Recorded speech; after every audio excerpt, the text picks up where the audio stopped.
أعوذ بالله من الشيطان الرجيم. بسم الله الرحمن الرحيم. قد أفلح المؤمنون الذين هم في صلاتهم خاشعون والذین هم عن اللغو معرضون. نحمدہ و نصلی علی رسولہ الکریم، اما بعد. ناظرین و سامعین، آج ہم انشاءاللہ قرآن مجید کے 18ویں جز پر بات کریں گے. اس جز میں 3 سورتیں آئی ہیں: سورہ مومنون، اس کے بعد سورہ نور اور سورہ فرقان کا کچھ حصہ. سورہ مومنون کے پہلے حصے میں مومن کی ایک تصویر پیش کی گئی. ہم سب کو چاہیے کہ اپنی پرسنالٹی کو ایسا بنائیں کہ ان آیتوں کو مرر کی حیثیت سے سامنے رکھیں اور اپنی زندگی کو اس آئینے میں دیکھ کر سنوارنے کی کوشش کریں. 8 صفات کا ذکر آیا ہے. نمبر 1 یہ ہے کہ مومنین وہ ہوتے ہیں جو کامیاب ہوتے ہیں. ان کے اعمال، ان کا بیہیویئر، ان کا ایٹیٹیوڈ انہیں کامیابی سے ہمکنار کرتا ہے. نمبر 2 یہ ہے کہ وہ نمازوں کا اہتمام کرتے ہیں اور خشوع و خضوع اختیار کرتے ہیں. نمبر 3 یہ کہ وہ بیکار کی باتوں میں الجھتے نہیں، لغویات سے وہ پرہیز کرتے ہیں. نمبر 4 یہ ہے کہ وہ اپنے پرسنالٹی ڈیولپمنٹ پر توجہ دیتے ہیں، پرسنالٹی گروتھ پر توجہ دیتے ہیں، اپنی شخصیت سازی پر توجہ دیتے ہیں، ذات کا تزکیہ کرتے ہیں. نمبر 5 یہ ہے کہ وہ اپنی شرمگاہوں کی حفاظت کرتے ہیں، اپنی عفت کی حفاظت کرتے ہیں، سوائے جائز طریقے کے جو شادی کا طریقہ ہے، یا یہ کہ اس زمانے میں ملک یمین جو لونڈیاں ہوتی تھیں ان سے تمتع کی بھی اجازت تھی. اس کے علاوہ جتنے راستے ہیں وہ سب بغاوت کے راستے ہیں اور وہ سب انسان کے اندر مایوسی پیدا کر دیتے ہیں اور احساس جرم اور گلٹ فیلنگ پیدا کر دیتے ہیں. نمبر 6 یہ ہے کہ وہ اپنے وعدوں کے پورا کرنے والے ہوتے ہیں. نمبر 7 یہ بتایا گیا کہ وہ نمازوں پر مداومت اختیار کرتے ہیں اور استقلال کے ساتھ نماز ادا کرتے ہیں. اور آخر میں یہ بتایا گیا کہ یہی لوگ جنت میں جانے والے ہیں اور جنت کے وارثین ہیں. یہ مومن کی پرسنالٹی کی ایک تصویر پیش کی گئی. کفار و مشرکین کے سامنے بھی بتایا گیا کہ مومن ایسے ہوتے ہیں. تمہارا رویہ کیا ہے کہ تم اپنی پیدائش کو بھول چکے ہو کہ اللہ تعالیٰ نے کس طرح سے ایک حقیر نطفے سے پیدا کیا اور پھر فیٹس ڈیولپمنٹ کا جو پورا پروسیس ہے اس کا تذکرہ فرمایا اور کہا کہ اللہ تعالیٰ ہے جو تمہیں بہترین صورت گری کر کے ایک نئی مخلوق کی شکل میں دنیا میں پیدا کر دیتا ہے. پھر اس کے بعد اس صورت میں بعض انبیاء کرام علیہم السلام کی قوموں کا ذکر آیا اور ان کی ضد اور ہٹ درمی کی وجہ سے جس طرح سے وہ دنیا سے برباد کر دی گئیں اس کے تذکرے آئے. پھر اللہ تبارک و تعالیٰ نے یہ فرمایا کہ یہ یاد رہے کہ ہر فرد کو جو ذمہ داری دی جا رہی ہے وہ اس کی مقدرت سے زیادہ نہیں ہے. انسان اگر سوچ سمجھ سے کام کرنا چاہے تو دین کی جتنی تعلیمات ہیں وہ انسانی مقدرت کے اندر ہیں، اس کی کیپیسٹی کے اندر ہیں. پھر آپ صلی اللہ علیہ وسلم کو بھی یہ تعلیم دی گئی اور ہمیں بھی یہ تعلیم دی گئی کہ برائی کا بدلہ برائی سے نہیں بلکہ اچھے طریقے سے دور کرنا چاہیے اور خدا کی پناہ لینی چاہیے شیطان مردود کی اکساہٹوں سے کہ وہ ہمیں برائیوں کے مقابلے میں جب کھڑا کرتا ہے تو خود ہمیں برا بنا دیتا ہے، یا ہماری زبان خراب کر دے سکتا ہے، یا یہ کہ ہمیں جھگڑالو بنا دے سکتا ہے. ان سب سے بچ کر ہمبل رویہ اختیار کرنے کے لیے اللہ تعالیٰ کی پناہ میں ہمیشہ رہنا چاہیے.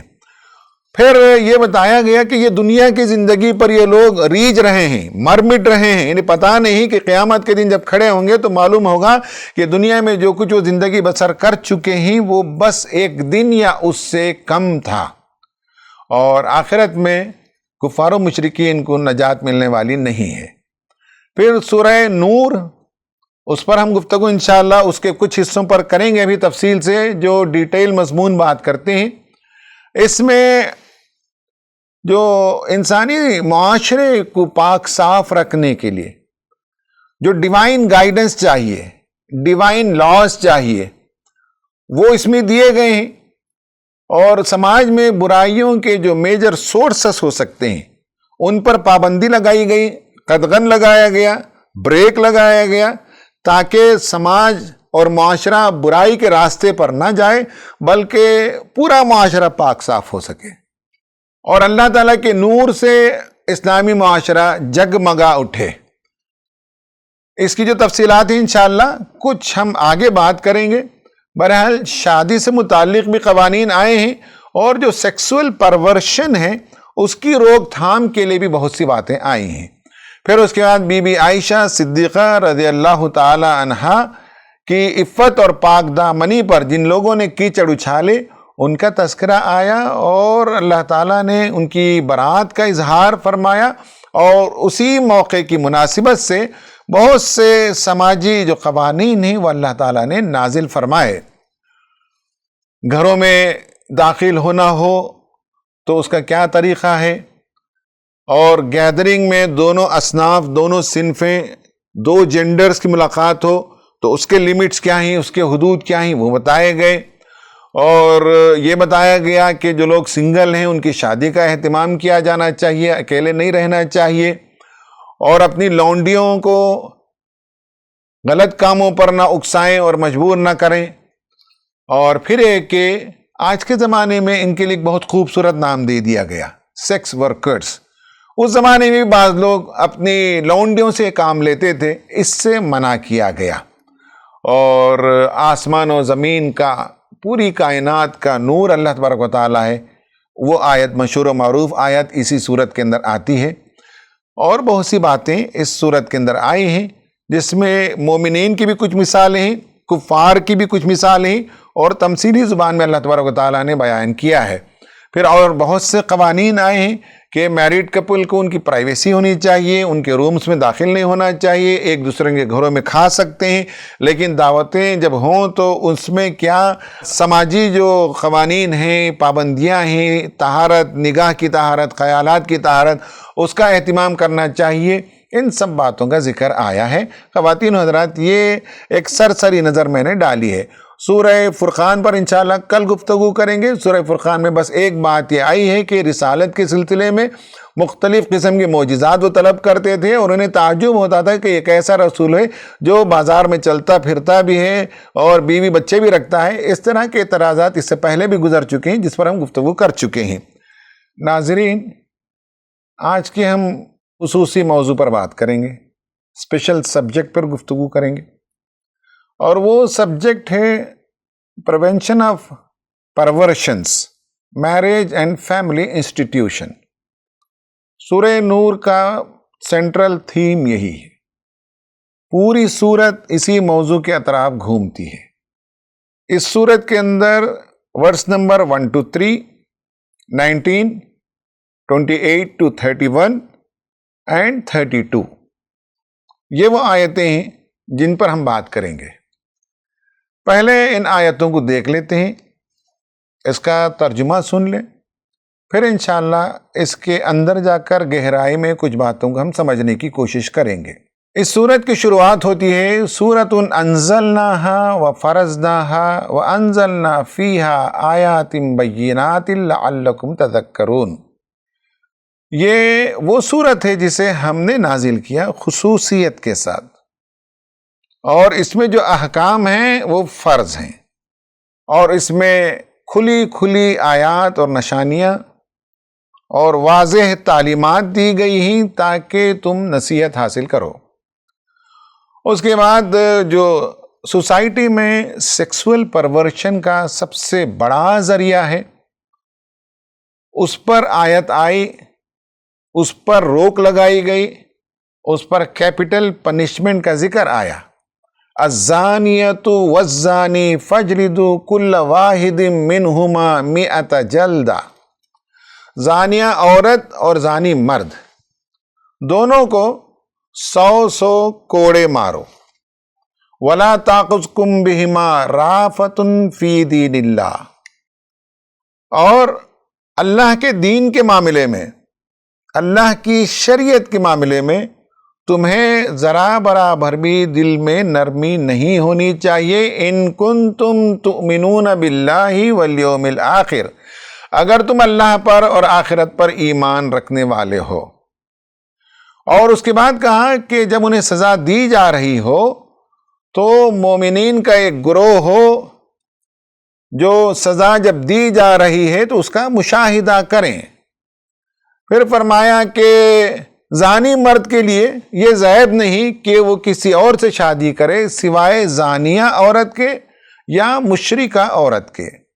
یعنی علماء نے لکھا ہے کہ جو آدمی زنا سے توبہ نہ کرے، زنا کا عادی مجرم ہو، وہ اگر شادی کرے گا تو خاندان کی ذمہ داری نبھا نہیں سکتا، بچوں کو سنبھال نہیں سکتا۔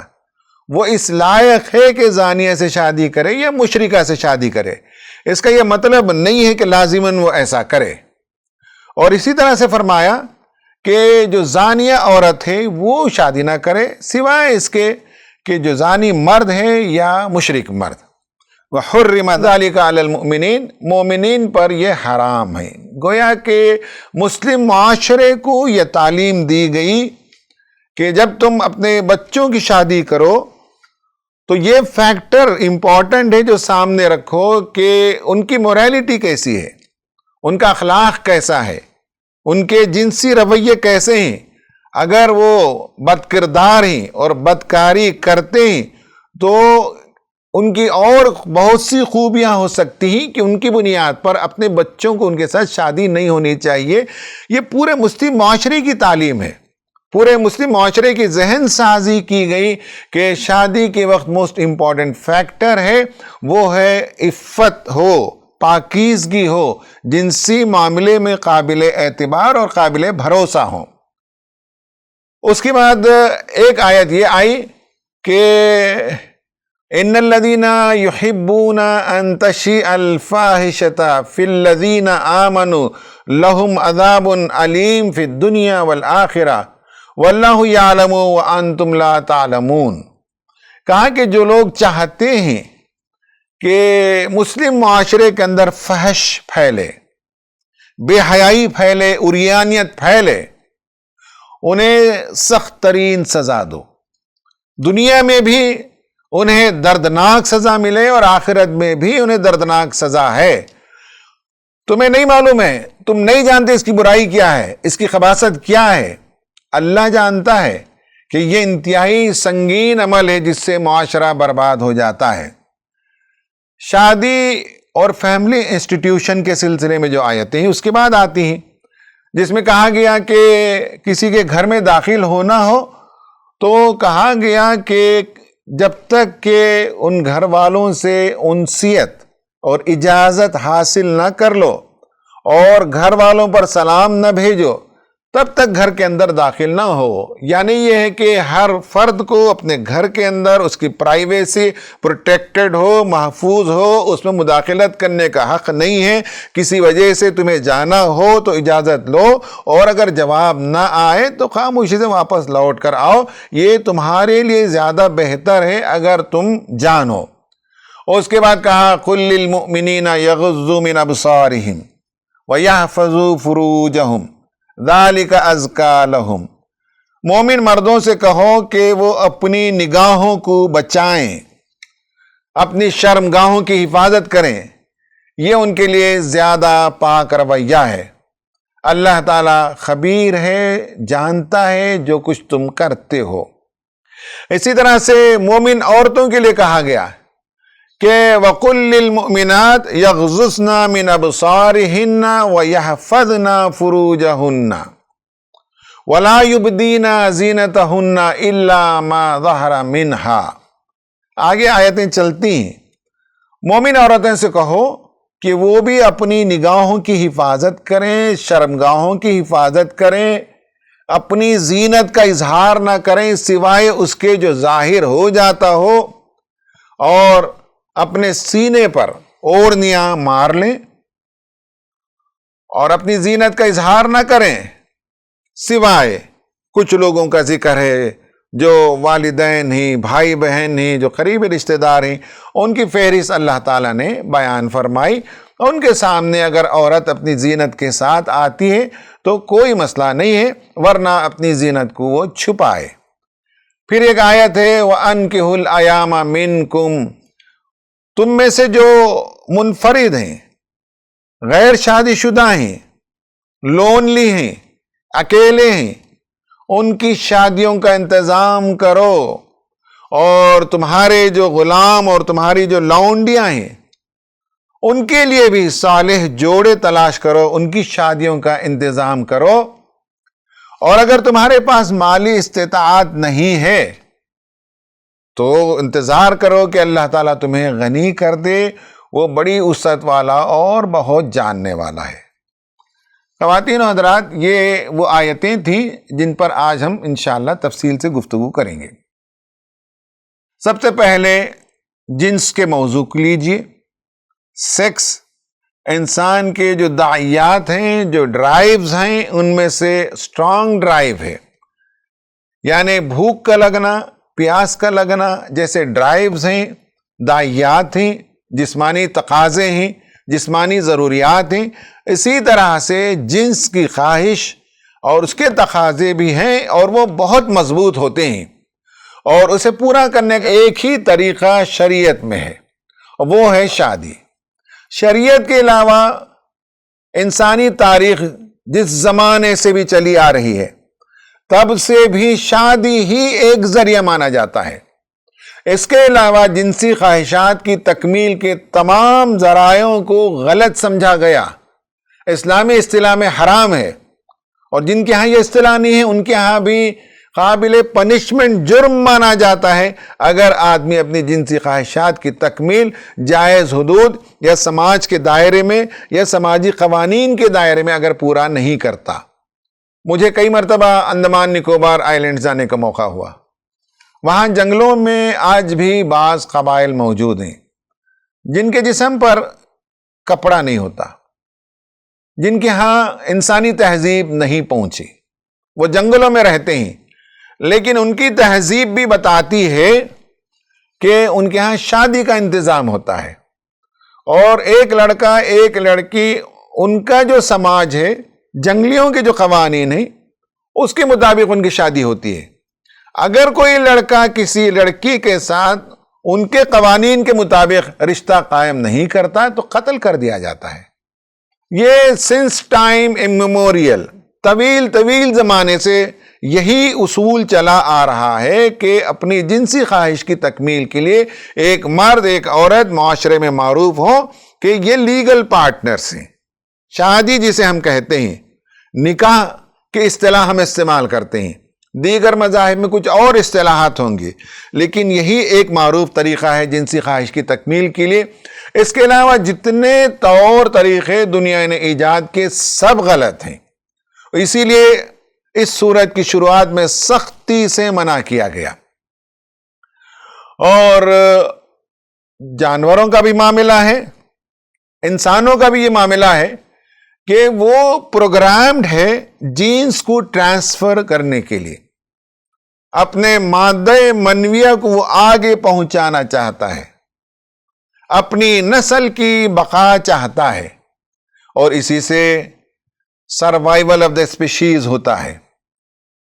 اور اللہ تعالیٰ نے ایسے بنایا کہ اس نسل کو باقی رکھنے کے لیے لسٹ اور انٹر پرسنل کمٹمنٹ، یہ وہ دو چیزیں ہیں جن کے بارے میں سائیکالوجسٹ یہ کہتے ہیں کہ یہ ہماری بایولوجی میں ایمبیڈڈ ہے، یعنی لسٹ اور انٹر پرسنل کمٹمنٹ۔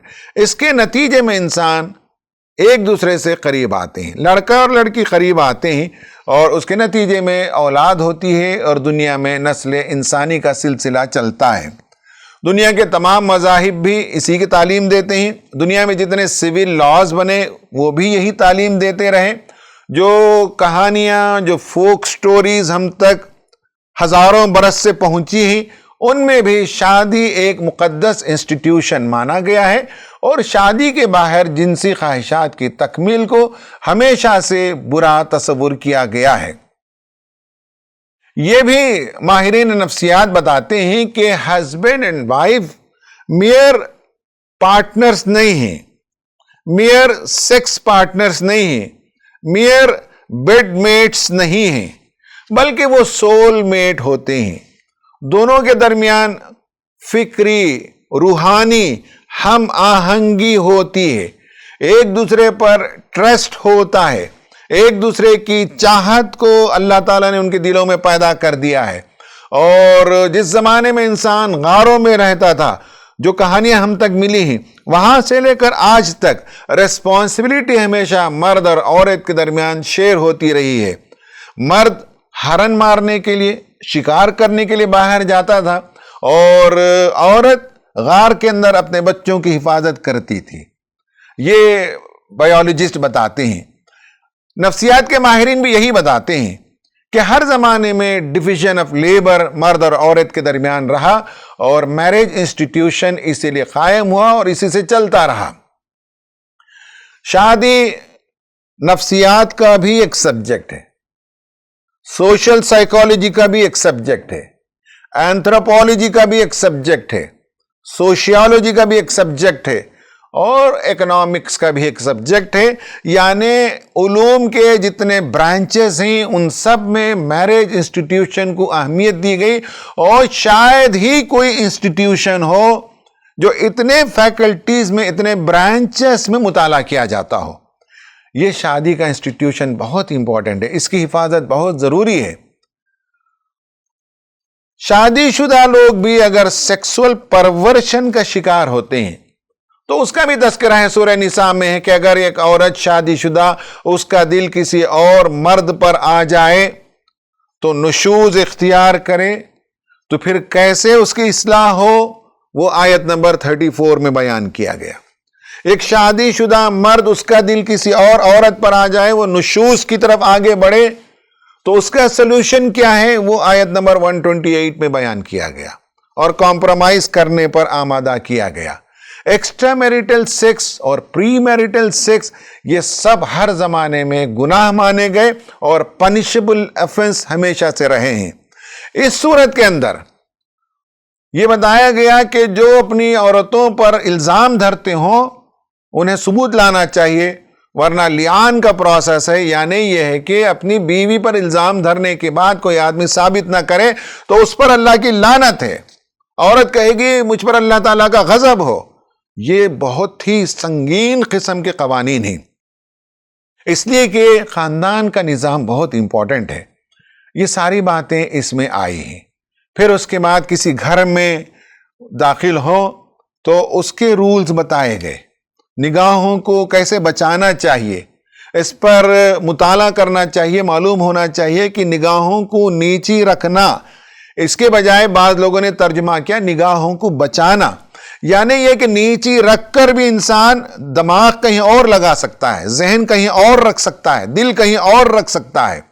اس سے بچنا چاہیے۔ صرف نگاہ کو نیچی کر کے ذہن کو اگر پراگندہ کیا جائے اور ذہن ہر وادی میں گھومنے لگے تو یہ مبغوض عمل ہے۔ ذہن کی حفاظت ہو، اس کے لیے آنکھوں کی حفاظت ہو، آنکھوں سے کوئی ایسا کام نہ کرے جس سے شہوت کا جذبہ انگڑائی لے۔ یہ تعلیم دی گئی کہ گھروں میں جانا ہو کسی کے ہاں تو ان سب کی حفاظت کرنی چاہیے۔ تفصیل سے یہ مطالعہ کریں جن کو دلچسپی ہو۔ شادی انسان کی ایک بنیادی نیڈ اور ضرورت بھی ہے۔ ابراہم ماسلو ایک سائیکالوجسٹ گزرا ہے، اس نے یہ بتایا ہے کہ پہلے انسان کے فزیولوجیکل نیڈز ہوتے ہیں، جسمانی ضروریات ہی بنیادی ضروریات، اس کے بعد سیفٹی نیڈ، سیکیورٹی نیڈز ہیں، اس کے تیسرے مرحلے پر بیلانگنگنس نیڈ ہیں۔ آدمی چاہتا ہے کہ اس کی انسیت ہو، اس کا تعلق ہو، اس کی رفاقت ہو، تو یہ جو تیسری نیڈ ہے، تیسری ضرورت ہے، اس کے تحت انسان شادی کرتا ہے۔ مگر آپ کو معلوم ہونا چاہیے کہ شادی کے انسٹیٹیوشن کے خلاف دنیا میں مہمات چل رہی ہیں، اور پہلے تو لوگ چرچ سے بیزار ہوئے، پھر مذہب سے بیزار ہوئے، پھر خدا سے بیزار ہوئے، پھر فطرت سے بیزار ہو گئے، اور ہیومنزم، ہیڈونزم، فیمنزم، یہ جتنے ازمز ایجاد کیے اس میں انسان خدا کی پرواہ نہیں کرتا، فطرت کی پرواہ نہیں کرتا، صرف لذت کے پیچھے بھاگتا ہے۔ اور فیمنزم کی تحریک اصل میں امومت، ماں بننے سے بغاوت کے نتیجے میں یہ تحریک پیدا ہوئی، اور اس کے نتیجے میں شادیاں ٹوٹنے لگیں، فیملی انسٹیٹیوشن بریک ہونے لگے، اور برتھ ریٹ آج امریکہ میں لوئر ہوتا چلا گیا۔ یورپ کے اندر اب بچوں کی پیدائش کم ہو گئی، اور جب بھی شادی ہوتی ہے تو بڑی تعداد میں سپریشن ہو جاتا ہے، طلاق واقع ہوتی ہے، خلا واقع ہوتی ہے۔ اور امریکہ اور یورپ کے بارے میں یہ باتیں بھی آتی ہیں کہ جو بچے پیدا ہوتے ہیں ان میں سے ایک اچھی خاصی تعداد ایسی ہوتی ہے children out of wedlock, شادی کے بغیر بچے جنم لیتے ہیں۔ ان سب کے شدید ترین نقصانات ہوتے ہیں۔ یہ جو پرورشن کا موضوع ہے، میرج انسٹیٹیوشن اینڈ پرورشن کا موضوع میں نے جیسے بتایا کہ اس سے پہلے ایب نارمل سائیکالوجی کا حصہ تھا، دھیرے دھیرے وہاں سے ان چیپٹرز کو نکال دیا گیا۔ اب جینڈر آئیڈینٹی اور جینڈر چینج، اس طرح کے موضوعات کو وہاں داخل کر دیا گیا، ورنہ زنا اور زنا کے جو مختلف نو شکلیں ہی دنیا نے ایجاد کی وہ سب زیر بحث آتے تھے۔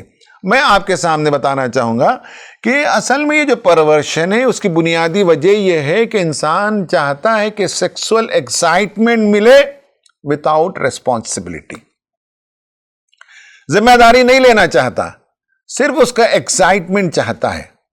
زنا تو وہی ہے کہ انسان صرف جنسی خواہش کی تکمیل کرنا چاہتا ہے، اور مرد اور عورت کے نزدیک آنے، قریب آنے سے بچوں کی جو پیدائش ہوتی ہے اس ذمہ داری سے وہ فرار کی راہ اختیار کرتا ہے۔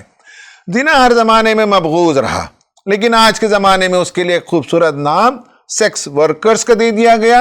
ان کے حقوق کی لڑائی ہوتی ہے، ان کے جھنڈے بلند کیے جاتے ہیں، جبکہ قرآن نے کہا کہ زانیہ عورت اور زانی مرد دونوں کو 100 کوڑے مارو، اور جب مارو تو دین کے معاملے میں ذرا برابر رحم نہیں آنا چاہیے۔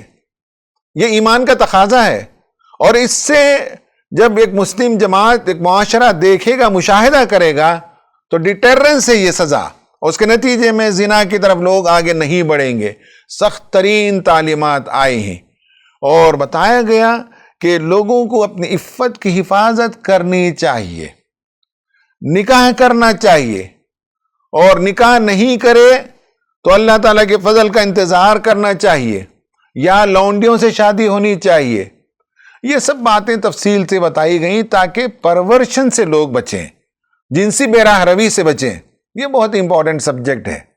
اب میں آپ کو بتانا چاہتا ہوں کہ موجودہ دنیا نے زنا کے جو نئے چور دروازے اور خوبصورت نام جو رکھے ہیں اس سے واقفیت ہونی چاہیے، اس سے بچنا چاہیے۔ نمبر 1 یہ کہ میرج انسٹیٹیوشن کے الٹرنیٹیوز میں لیو ان ریلیشن شپ، مرد اور عورت بغیر شادی کے ساتھ میں رہیں گے، یہ گویا کہ صحبت صنف دیگر میں رہنا، یہ طریقہ دنیا نے ایجاد کیا۔ اس میں ہوتا یہ ہے کہ عورت بیوی کا رول پلے کرتی ہے اور مرد شوہر کا رول پلے کرتا ہے اکثر و بیشتر۔ البتہ یہ ہے کہ وہ جب چاہیں آزاد ہو سکتے ہیں، شادی کے بندھن میں وہ نہیں آنا چاہتے۔ اس کی وجہ یہ ہے کہ امریکہ اور یورپ میں شادی کرنے کے بعد جدائی جو ہے بہت قیمتی افیئر ہوتا ہے، اس لیے لیو ان ریلیشن شپ جیسی لعنت کو انہوں نے ایجاد کیا۔ اس کے بعد ایک اور برائی اسی ضمن کی آئی، NSA کہتے ہیں، نو اسٹرنگس اٹیچڈ۔ اس میں یہ ہے کہ دونوں ساتھ رہیں، یہ ضروری نہیں ہے، مل جل کر رہ سکتے ہیں، الگ الگ رہ سکتے ہیں، اور خواہشات کی تکمیل باہر بھی پوری کر سکتے ہیں۔ تو اس کو ایک نیا نام دیا، نو اسٹرنگس اٹیچڈ ریلیشن شپ، اس طرح سے۔ پھر اس کے بعد جو ہے بندش سے آزاد جنسی رشتے کے بعد ایک اور نام انہوں نے دیا، فرینڈز ود بینیفٹ۔ یعنی یہ کہ جنسی خواہشات کی تکمیل کے لیے دوست دونوں ساتھ میں آئیں اور تکمیل خواہش کے بعد دونوں دور ہو جائیں. اس میں دوستی کا اظہار کرنے کی ضرورت نہیں، محبت کا اظہار کرنے کی ضرورت نہیں، دونوں مل کر فوٹو لیں اس کی ضرورت نہیں، ساتھ میں مل جل کر کھائیں اس کی ضرورت نہیں ہے. دوستی ہو اور اس کا فائدہ ہو. پھر اسی طرح ون نائٹ اسٹینڈز کے نام سے ایک رات کی مہمان نوازی، اور اس کے بعد اور گندگی آئی تو سیم سیکس کے تعلقات، جسے آج کے زمانے میں خوبصورت نام دیا گیا LGBTQ، یہ ہم جنسیت ہے. مرد مرد سے تعلق رکھے، عورت عورت سے اپنی جنسی خواہش کی تکمیل کرے. یہ تمام کے تمام راستے غلط راستے ہیں، یہ پرورشنز ہیں. سماج کو اس سے بچانا چاہیے، اور سماج کو اس سے بچانے کے لیے قرآن نے 2 پری ایمپٹیو میتھڈز بتائے. ایک پری ایمپٹ یہ کرنا ہے کہ جو سماج کے اندر شادی کے لائق ہونے کے باوجود اکیلے رہتے ہیں ان کی شادی کا انتظام کرو، خواہ وہ پہلی شادی ہو یا شادی کے بعد کسی کی بیوی کا انتقال ہو گیا ہو یا کسی کے شوہر کا انتقال ہو گیا ہو اور وہ منفرد زندگی بسر کر رہا ہو، تو وہ انکحوا الایام منکم، کہ ایسے لوگوں کے شادی کا انتظام کرو. یہ پری ایمپٹ کیا جا رہا ہے سوسائٹی کے اندر پرورشنز کے پھیلنے سے. یہ ایک طریقہ ہے. دوسرا طریقہ قرآن نے بتایا کہ عریانیت یا فحاشی یا آبسینٹی، بے راہ روی، یہ سب سماج سے ختم ہو. ہر زمانے میں عریانیت اور فحاشی اور برائی کے طور طریقے الگ الگ رہیں، انہیں بین کرنا چاہیے. آپ کی دلچسپی کے لیے میں بتاؤں، جو طلبہ و نوجوان اس پروگرام کو سن رہے ہیں وہ مطالعہ کریں. تفصیلی ریسرچ پیپرز اویلیبل ہیں کہ انڈونیشیا میں 10 سال کی کوششوں کے نتیجے میں عریانیت اور فحاشی، بے راہ روی اور گندگی، ان سب پر پابندی لگائی گئی. یہ قانون پاس کرنا کوئی آسان کام نہیں ہے، بہت ہی بڑا کام، مشکل کام تھا، اور 10 سال کی محنت کے بعد یہ پابندی لگانے کی طرف آگے بڑھے. آج بھی ہندوستان میں ہماری ذمہ داری بنتی ہے، ہمارے طلبہ و نوجوانوں کی اور پڑھنے لکھنے والوں کی. یہ دوسرا طریقہ ہے کہ سماج کے اندر سے پرورشن کو دور کیا جائے. پہلا، اکیلے افراد کی شادی کا انتظام. دوسرا یہ ہے کہ فحش کی اشاعت نہ ہو، اس پر پابندی لگے. یہ دوسرا کام ہے، یہ ہندوستان میں بھی کام ہونا چاہیے. ایک بہت بڑا کام ہے. اس کے لیے علمی کام کی ضرورت ہے، قانون سے واقفیت کی ضرورت ہے، لابینگ کی ضرورت ہے، سائیکالوجی سے واقفیت کی ضرورت ہے، اور پورے سماج کے اندر ایک ذہن بنانے کی ضرورت ہے. خواتین و حضرات، اپنی گفتگو کے آخری حصے میں جو آج کے کی انفرنسز ہیں، پوری گفتگو کا حاصل کیا ہے؟ حاصل یہ ہے کہ انسان کے اندر اللہ تعالیٰ نے جو جنسی جذبہ رکھا ہے اس کی تکمیل کا صحیح طریقہ شادی ہے. اس لیے جب بھی شادی کی عمر کو پہنچے انسان شادی کر دینی چاہیے. شادیوں کو آسان بنانا چاہیے. سمپل میرجز کو اگر ہم فروغ دیں گے، آسان نکاح کو ہم ترویج دیں گے، تو سماج میں لڑکے اور لڑکیاں کم عمری میں شادی کر سکتے ہیں، اس کے باوجود اپنی تعلیم کو جاری رکھ سکتے ہیں. ان کی نگاہیں اور ان کی شرمگاہوں کی حفاظت ہوگی اور معاشرہ برے راستے پر چلنے سے محفوظ ہو جائے گا. دوسرا یہ کہ شادی کے بعد شادی کو انجوائے کرنا، شادی سے خوش خرم رہنا، شادی سے سیٹسفائیڈ ہونا، تسکین کا سامان ہونا، یہ سب جائز طریقے سے ہونا چاہیے. سارے ناجائز طریقوں پر پابندی لگنی چاہیے. تیسرا کام یہ ہے کہ سماج میں برائیوں پر پابندی لگانے کے لیے آپ کو بھی علمی کام کرنا پڑے گا، اور بہت سے نان مسلمز کو، NGOs کو، سول سوسائٹیز کو لے کر ایک بڑا علمی کام اور ایک بڑا سنگھرش، ایک پورا موومنٹ چلانے کی ضرورت ہے. ہو سکتا ہے کہ اس رمضان اس تقریر کو سننے کے بعد، ان دروس کو سننے کے بعد، کچھ بندگان خدا، کچھ نوجوان لڑکے اور لڑکیاں اگر اٹھیں اور کام کریں تو 10-20 سال کے اندر امپاسبل نہیں ہے، ناممکن نہیں ہے، پابندی لا سکتے ہیں، برائیوں پر روک لگا سکتے ہیں. یہ ہماری ذمہ داری بنتی ہے. اللہ تعالیٰ سے دعا ہے کہ اللہ تعالیٰ ہمیں پاک صاف زندگی بسر کرنے کی توفیق عطا فرمائے، گناہوں سے ہماری حفاظت فرمائے، اور ہمارے بچوں اور بچیوں کے نکاح کا آسان انتظام فرمائے. آمین. وآخر دعوانا ان الحمد للہ رب العالمین.